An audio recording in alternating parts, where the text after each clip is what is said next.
mifuko ya plastiki imekuwa sehemu muhimu ya jamii, lakini kutokana na changamoto ya usimamizi na athari za taka za plastiki nchini na duniani kote, zinahatarisha mustakabali wa ustawi wa jamii, uchumi na mazingira, kwa kuwa mifuko hii au bidhaa za plastiki huchukua muda mrefu kuoza. Takribani inachukua miaka 400 mpaka 1000.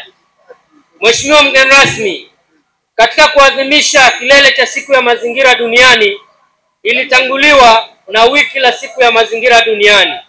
Mheshimiwa mgeni rasmi, napenda kukutaarifu kuwa halmashauri ya mji wa Tunduma katika kuadhimisha wiki ya siku ya mazingira duniani imeshirikiana na jamii ya Wanatunduma kufanya mambo yafuatayo.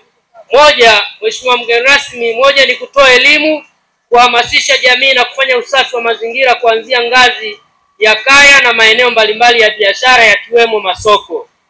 Mbili, kufanya kikao na washa na wafanyabiashara wa bidhaa chakavu, yaani vyuma chakavu, pamoja na wakusanyaji wa bidhaa au chupa za plastiki katika maeneo tofauti ya mji kwa lengo la kujengeana uwezo wa biashara hiyo na kuongeza thamani ya bidhaa za biashara ya bidhaa hizo kabla ya kufika kiwandani. Mheshimiwa mgeni rasmi, jukumu lingine ambalo limefanyika ni kuelimisha umma kuhusu uhifadhi wa taka kwenye maeneo ya uzalishaji sambamba na madhara ya matumizi ya mifuko ya plastiki na vifungashio vinavyotumika kama vibebeo, tukizingatia kwamba nchi yetu mwaka 2019 ilipiga marufuku uzalishaji, uingizaji, usambazaji na matumizi ya mifuko ya plastiki. Mheshimiwa mgeni rasmi, leo tarehe 5 mwezi wa 6 2025, maadhimisho haya yanahitimishwa na wewe mwenyewe kwa kufanya shughuli za usafi wa mazingira katika soko kuu Tunduma, Manzese pamoja na mitaa hii ya kata ya Tunduma, kama ambavyo tumetoka kufanya hilo jambo hivi punde. Mwisho, Mheshimiwa mgeni rasmi, tunawashukuru sana wadau wote wakiwemo biashara wote walioshiriki katika kufanya usafi wa mazingira na kuhudhuria maadhimisho haya, na tunaomba na kutoa rai utaratibu huu wa kufanya usafi wa mazingira uzingatiwe katika maeneo yetu kuanzia ngazi za kaya na maeneo ya biashara, iwe ni utamaduni wetu wa kila siku. Ndugu wananchi, leo tumekusanyika hapa kuadhimisha siku ya mazingira duniani, lakini kama ilivyo kauli mbiu ya mwaka huu inayosema komesha uchafuzi wa mazingira unaochangiwa na matumizi ya bidhaa za plastiki, ukienda sambamba na kauli mbiu au msemo wa kitaifa ambao unasema mazingira yetu ya Tanzania ijayo, tuwajibike sasa, dhibiti matumizi ya plastiki. Ni ukweli usiofichika, wakati tukifanya usafi katika mitaro yetu tumekumbana na uchafu mwingi wa plastiki, na ikumbukwe kwamba tangia mwaka 2019 serikali ilikwisha piga marufuku matumizi ya plastiki. Hivyo hatuna haja ya kuendelea kutumia matumizi ya plastiki ambazo zimekatazwa. Tunatambua wapo baadhi ya wafanyabiashara ambao wanaendelea kutumia plastiki zilizokatazwa. Hivyo nielekeze halmashauri ya mji wa Tunduma pamoja na halmashauri zote za mkoa wa Songwe muendelee kuchukua hatua kudhibiti matumizi ya plastiki zilizokatazwa. Lakini kwa zile plastiki ambazo zimeruhusiwa, halmashauri muendelee kusimamia namna ya ukusanyaji wa takataka za plastiki. Swala la usafi ni wajibu wa kila mtu, sio wajibu wa serikali pekee au halmashauri pekee.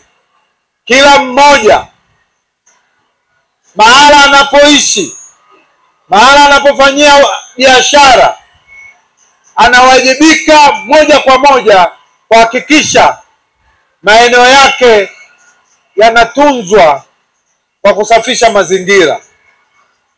Hivyo nitoe wito kwa kila mfanyabiashara na kila mwenye nyumba ahakikishe anakusanya uchafu wake na anauweka mahala ambapo itakuwa ni rahisi kuzolewa.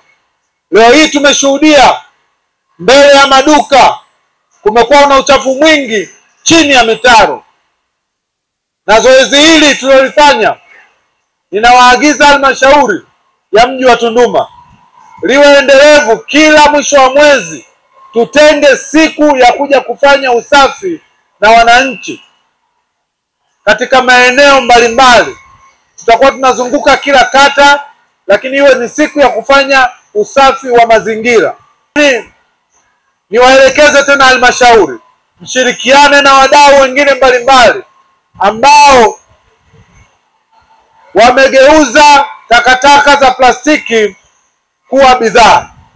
Mwape ushirikiano na muweze kuwasimamia vizuri ili takataka hizi zikusanywe na zichakatwe na zifanywe bidhaa zingine. Itatusaidia sana kuondoa uchafu huo kwa uharaka katika mazingira yetu. Lakini vile vile niwaagize halmashauri muhakikishe mnasimamia vizuri uzoaji wa matakataka katika maeneo yetu. Tunaelewa kwamba kuna makampuni ambayo yamepewa kazi ya kukusanya takataka. Watendaji wa kata wote myasimamie makampuni yao, kwa sababu yamepewa kandarasi ya uzoaji wa takataka. Wananchi tumeshuhudia, na mimi mwenyewe kama mkuu wa wilaya nimekuwa nikipigiwa simu na baadhi ya wananchi ambao wanaeleza kwamba kuna sehemu fulani takataka hazijazolewa kwa muda mrefu. Hivyo watendaji, msimamie makampuni haya na wakandarasi hawa wazoe takataka kwa wakati. Hakuna sababu ya takataka kukaa katika maeneo yetu kwa muda mrefu. Vile vile mkurugenzi, ni kuelekeze mtenge maeneo maalum ya kukusanyia takataka na yajengewe vizimba vya kukusanyia takataka ili iwe rahisi takataka hizo kukusanywa na kuzolewa kwa wakati, sio takataka kuwekwa kiholela. Najua kwenye bajeti ijayo mmetenga fedha nzuri tu kwa ajili ya usimamizi wa takataka. Kwa hiyo vizimba hivyo vijengwe katika mji wetu wa Tunduma. Ni wazi kabisa mji wetu wa Tunduma unakuwa kwa kasi. Tusipodhibiti takataka itakuwa ni jambo ambalo litatugharimu siku zijazo.